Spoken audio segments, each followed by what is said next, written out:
Well, normally these are very difficult issues that the parties have been discussing, and they just simply run out of further alternatives.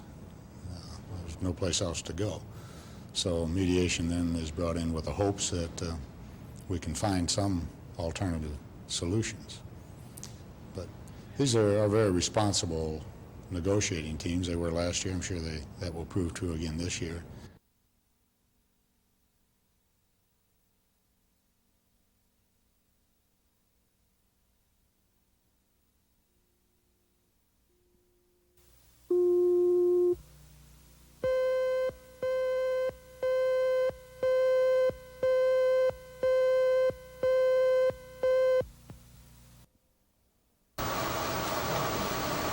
Take a look, because this may be one of the last cases of Seagram's VO you're likely to see in Oklahoma. Seagram's is pulling VO whiskey and all their other brands out of Oklahoma because state law will not stop Oklahoma wholesalers from selling Seagram's products out of state. For example, Oklahoma wholesalers can sell to California cheaper than California retailers can get liquor from their own local wholesalers. Seagram's and other distillers don't like that, and they want Oklahoma to keep the liquor they order inside the state. They were backed up by an opinion from the Attorney General, but Oklahoma District Judge Joe Cannon overturned the Attorney General's ruling, saying Jan Eric Cartwright was rewriting Oklahoma liquor statutes. And he said only the legislature can prevent wholesalers from selling out of state. It gets pretty complicated, but the bottom line is, to protect their other wholesalers, Seagram's is pulling out of Oklahoma, and they're taking such items as Crown Royal, Chivas Regal, Seagram 7, and Christian Brothers Brandy, and others with them. First, to me as a retailer, that means that we're going to be at a loss of numerous items, up to probably 35 different items, some of them being the more popular brands in the state of Oklahoma. And when we run out of them, that means that the Oklahoma consumer won't be able to get these brands for their own consumption. That means that there's going to be a lot of disappointed people in the state of Oklahoma who drink these Seagram's brands. Shannon says he is limiting sales of the brands affected, but even with that, he estimates that wholesalers have only about a 30-day supply on hand. After that, you'll have to switch brands or smuggle them in from out of state, which is illegal and costs the state tax dollars. Or, of course, you could quit drinking. Ted Brown, Action 4. Okay, thank you.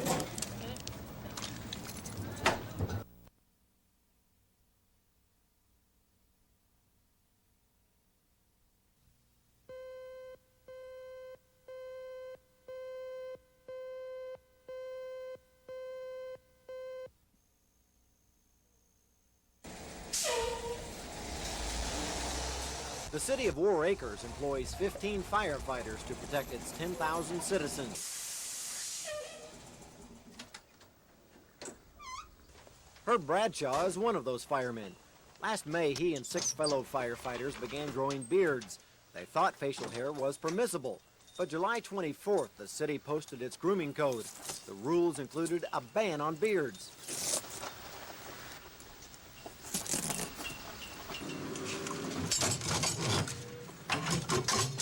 Safety experts claim facial hair prevents the tight seal between a fireman's face and his oxygen mask. So Warr Acres Mayor Dorothy Rowe ordered the bearded firefighters to shave. Their well-being is very important to us, and we're charged with maintaining a safe workplace for our employees. And then if they were injured, we would be subject to workman's comp claims. And so from a financial aspect and the city's liability is concerned, it's very important that we obey all of the safety rules that we can.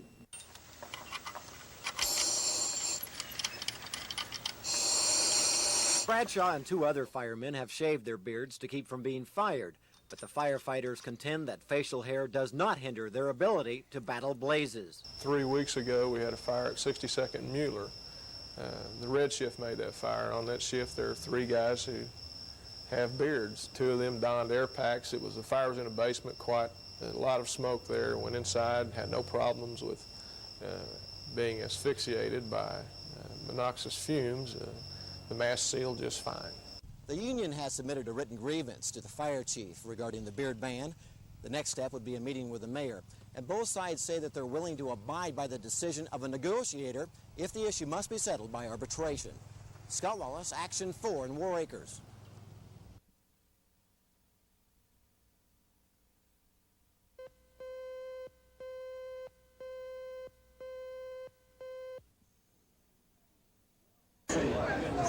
Well, you know Billy Ketchum. Yeah. You know, Billy broke his leg. To see an old friend is like shaking hands with the past. Grover Phillips has seen lots of old friends. They fought aboard an aircraft carrier against the Japanese 40 years ago. You remember he locked tails with another plane. Yeah. There was a chief standing in that area, and I yelled at him, and he turned and got out of the way. She was a special ship, the Gambier Bay. Special because she only had one crew and wasn't even a year old before being sunk off the Philippines. Sticks and glue recall her to memory and draw men like Grover Phillips closer to each other. When we went aboard that ship, we were a crew of green kids. Even the pilots, some of them, were not yet 21 years old. We drilled together, we slept together, we ate together, we were confined to that ship. Phillips spent 45 hours and his 19th birthday on a life raft. Now he and others laugh about that.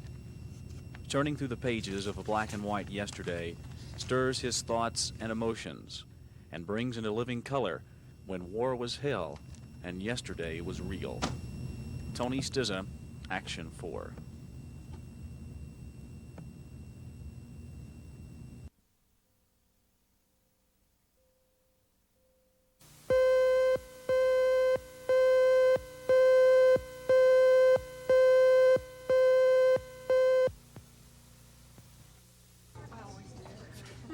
Out in the sun to the airport.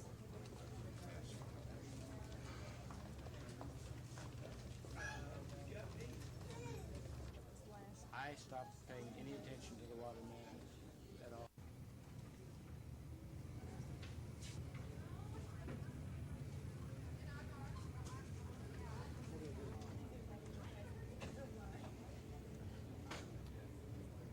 See you later, Bella.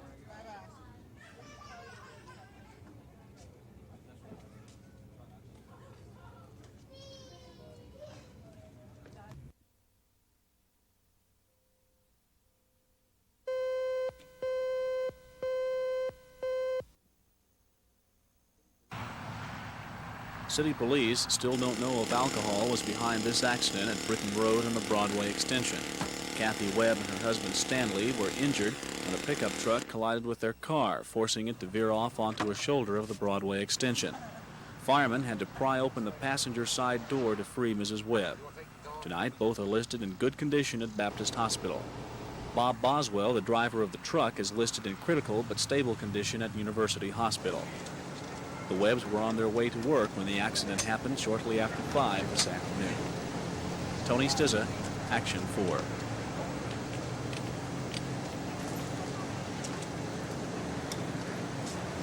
Next victim.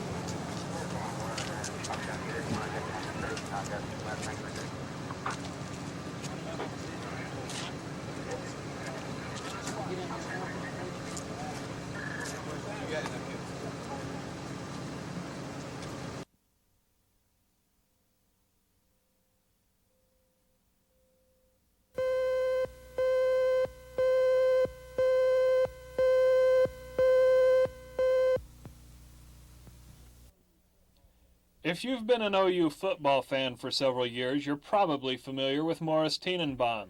For nearly 40 years, Morris was the unofficial gatekeeper for the Oklahoma Sooners. He was known as a father, a giver, a character, but not as an artist. Tomorrows must be better days, and rocky fields must turn to meadows, but there are prices men must pay to make a world where boys can grow. After Morris Tenenbaum's death in 1977, they discovered that he had a talent for more than life. They want to preserve that folk art, so that even though Morris is dead, He's still giving as he would with life. The Morris Tenenbaum exhibition runs through September 8th at Arts Place 2. Charles Schnitzer, Action 4, downtown Oklahoma City.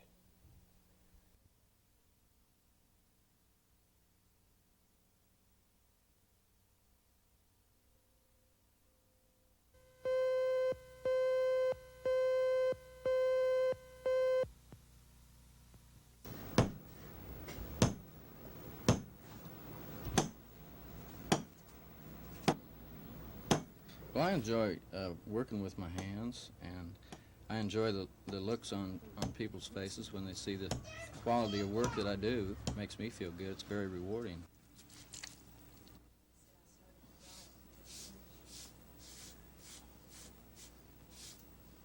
That's all there is to it. I'm going to have to move this down a little bit. Jon Reynolds works in his home, and he likes it. He doesn't have a boss looking over his shoulder, and he doesn't punch a time card. He sets his own hours. Jon designs belts, belt buckles, hat bands, boot jacks, and briefcases. Well, I do all the tooling. We start out, we buy the whole side of the leather, strip off the belt strips, and I do all the tooling.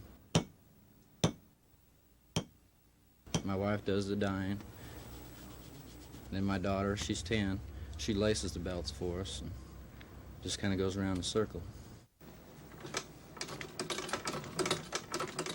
He grew up in California, moved to Oklahoma. This is the land that he calls home. People know him as a craftsman. He's a father and a husband. His quality of work stands on its own. He's a small businessman. His time is in demand. Raising a family, working with his hands. Leather crafting gives him life. Stitched in time with his wife. They create what he designs. Patterns of almost every kind.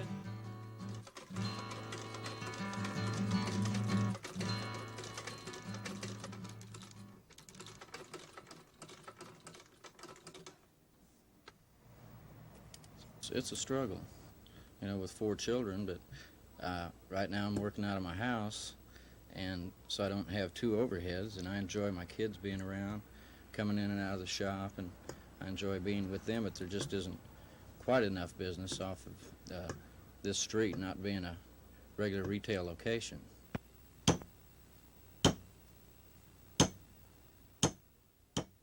Reynolds has decided to open a leather shop in the stockyards area.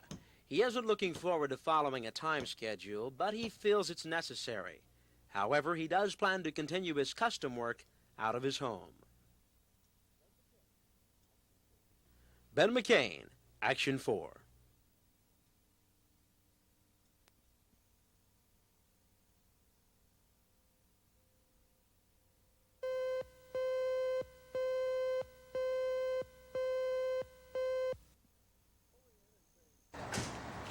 Pulling in and saying "fill her up" has fast become an American pastime again.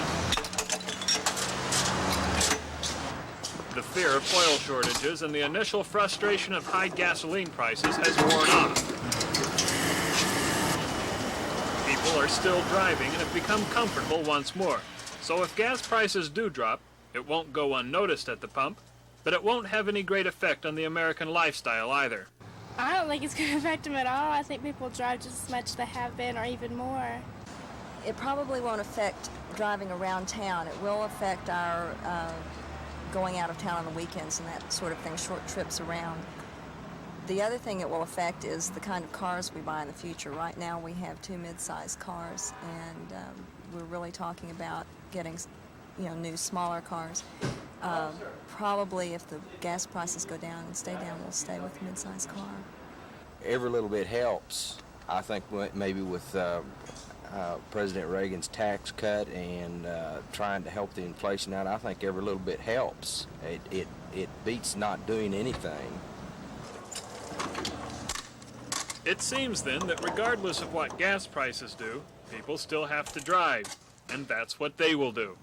Charles Schnitzer, Action 4.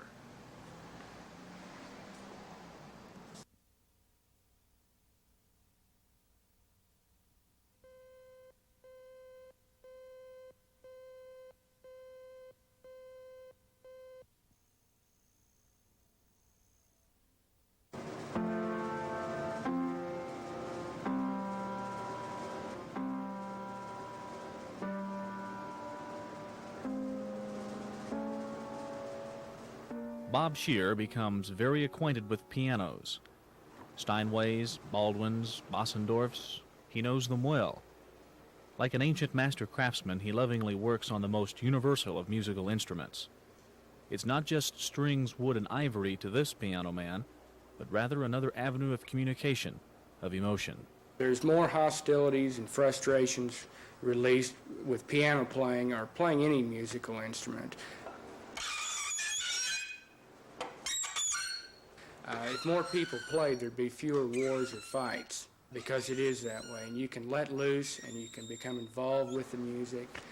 It's a personal thing with most people. Their piano becomes a part of them because they're playing an emotional piece of equipment. But an emotional piano is rarely portable, so he must go to the instrument to practice the most enjoyable part of his trade. Whether Bach, Beethoven, or the Beach Boys, a piano must remain in tune. Trying to remain calm amidst the chaos of a live concert setup, Bob listens keenly for that one special combination of cycles, frequencies, and vibrations that literally sounds right.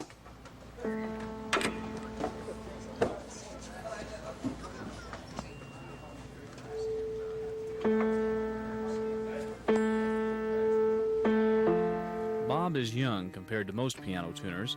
At 33, he's been reworking instruments for nearly 15 years. He learned from a blind piano tuner while in college and uses only the simplest of instruments, man-made and natural.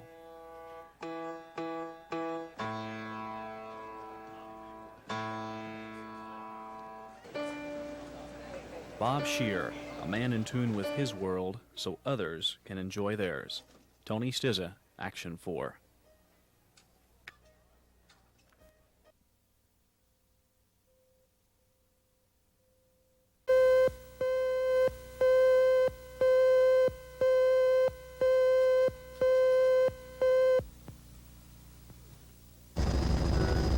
For years, the Lone Star Inter-American plied the tracks between Chicago and Houston. The passenger train was popular with Oklahomans. But 2 years ago, the Amtrak train fell victim to congressional budget cuts. The Lone Star made its last run in October of 1979. Rail riders were disappointed. Many thought Oklahoma had lost its only passenger rail service forever. But recent rumors that Amtrak was considering reviving the run has perked up some train buffs. They say recent signals from Amtrak show that the railroad is thinking about restoring Oklahoma passenger rail service. The end of July, Amtrak sent a high-level inspection team through Oklahoma and looking at the station facilities from Newton, Kansas to Fort Worth, Texas. Amtrak has told our congressman that yes, they are considering Oklahoma, but they are considering a lot of other things too, and they're doing inspections like this all over the country. However, it seems to me like you can't spread a high-level inspection team around too far. Local passenger rail proponents will find out if their hunches were on track this Wednesday. That's when Amtrak officials meet in Washington to map out the railroad's future. Scott Wallace, Action 4.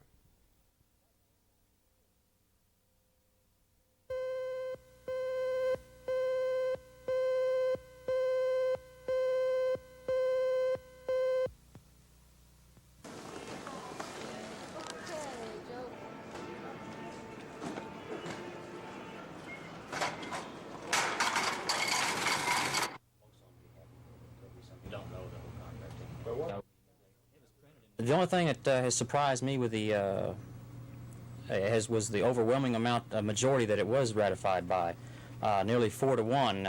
I think most people throughout the nation, the leaders in the union, thought it'd be very close. Do you think President Reagan's handling of the Petco strike has had any effect on the way the postal workers have voted on their contract? The way Reagan has handled Petco, I'm sure, affected many of the membership, but I feel the overwhelming majority that ratified the contract, I don't feel like it had that much of influence. I think it would have been ratified no matter what. Yeah, I know it's difficult to look down the line and see what might happen then, but do you foresee the same process taking place in 1984 that took place earlier this year? Yes, and I believe it'll even be harder. Why? I believe the mood of the country and the media, financial problems, and the way people feel about federal employees, I think it'll even be harder for us to have any gains next time.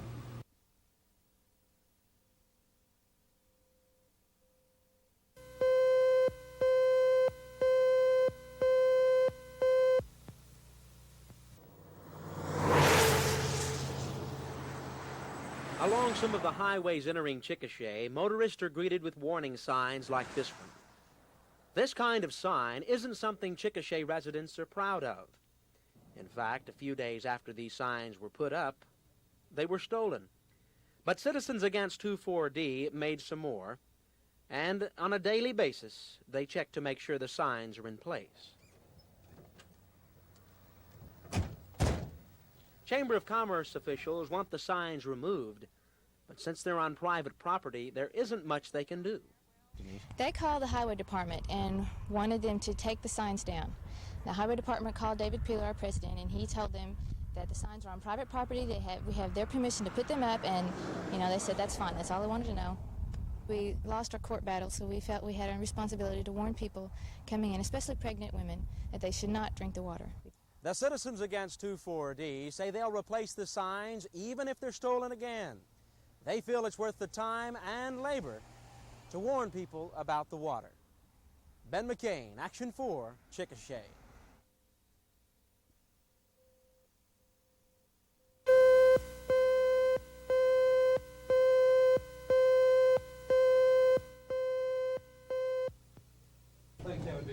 Since Sonny Hayes has refused to ask for legal assistance with his death sentence appeal, his mother stepped in and hired some Oklahoma City attorneys to plead her son's case before the State Court of Criminal Appeals.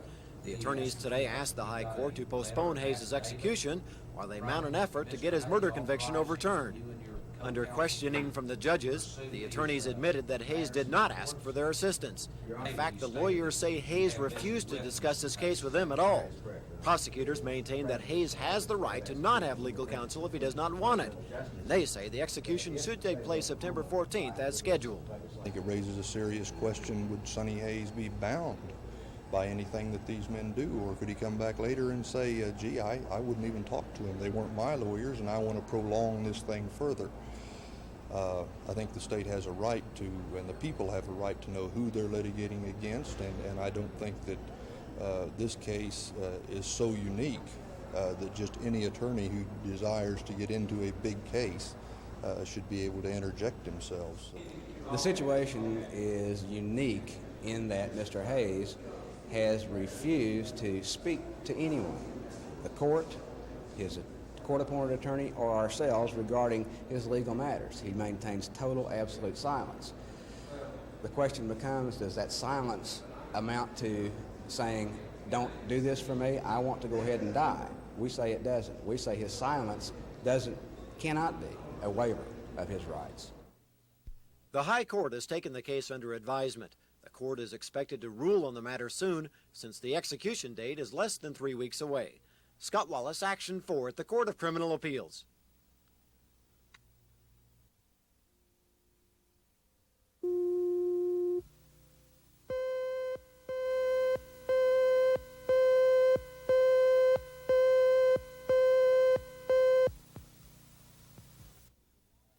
Unlike most committees that drag their feet, the special committee looking into corruption in county government has moved right along. In attendance today, people like U.S. Attorney David Russell, Mayor Patience Latting, and it was here that David Russell said as many as 200 people could be implicated before the scandal is over. How to replace them? That was a question they discussed. As you know, the governor wants to appoint new commissioners himself, and that brought fire from State Auditor and Inspector Tom Dason, who's been traveling the state auditing the various counties. What we are going to do is destroy the natural focal point of local citizen interest and local citizen input into county government in this state. And I think that public debate on the part of local citizens in the counties across Oklahoma where these vacancies will occur is going to be imperative if we're going to have any sort of permanent solution to the problems that now exist locally. The last time an attempt was made to clean up the corruption in county government was in 1970, when it was suggested that all transactions clear the central purchasing office here at the Capitol. That idea was vetoed, but times have changed, and this year people expect reform. Bella Shaw, Action 4 at the state capitol.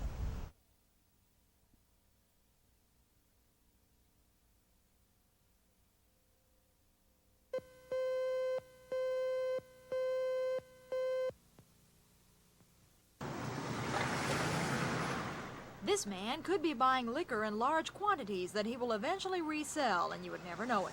It happens all the time. It's illegal, but nevertheless, that's the way most restaurants and clubs get their liquor. They go to retail stores and buy it in large quantities. Whenever a person buys more than 4 cases of liquor, they're supposed to fill out a form listing the brand, the quantity, their driver's license, and their address.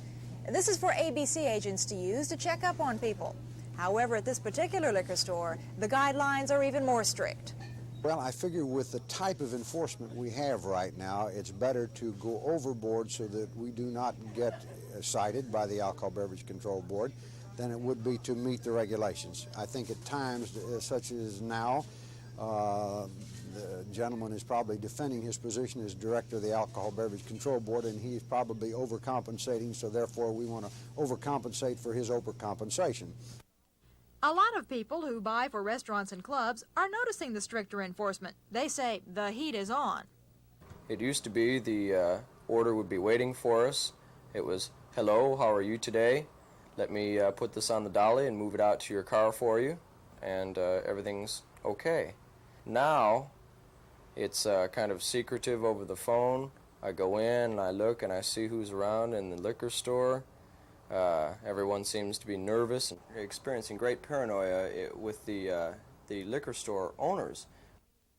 But ABC Director Richard Crisp says the crackdown is yet another step he plans to enforce vigorously. That it is against the law, and that we're going to make every effort to stop the source of alcoholic beverages to so-called private clubs.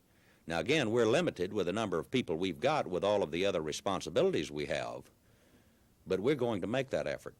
And that is also not to say that we are going to quit investigating clubs for open saloon violations. We don't intend to do that either. Crisp says his agents will continue to check up on liquor stores, but restaurants and clubs are going to find out their liquor supplies aren't going to be cut off. They'll just be a little harder to get. Bella Shaw, Action 4.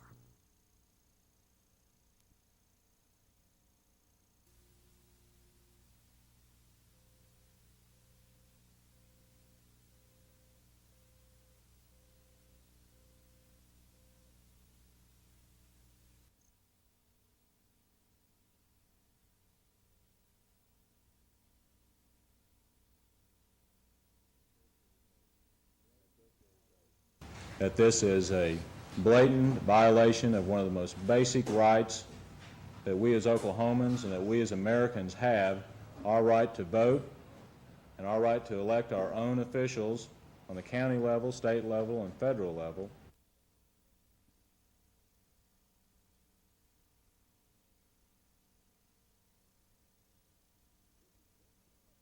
This is more than a question of what's fair.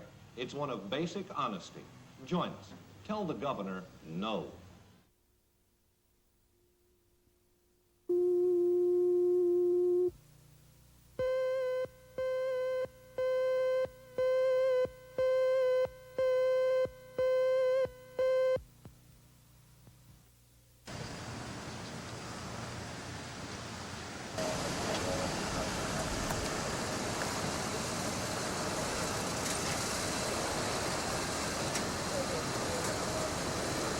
We noticed that the lady jumped in the car with the baby, apparently on the way to the hospital. She'd already called the fire department and met the fire department right at the corner. And they got the baby on the grass and tried to resuscitate it, and I don't know the results of that.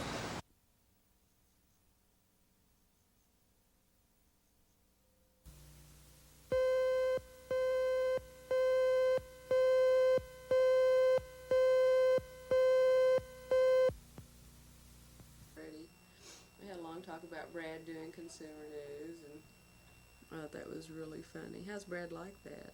Apparently he likes it real well. You know,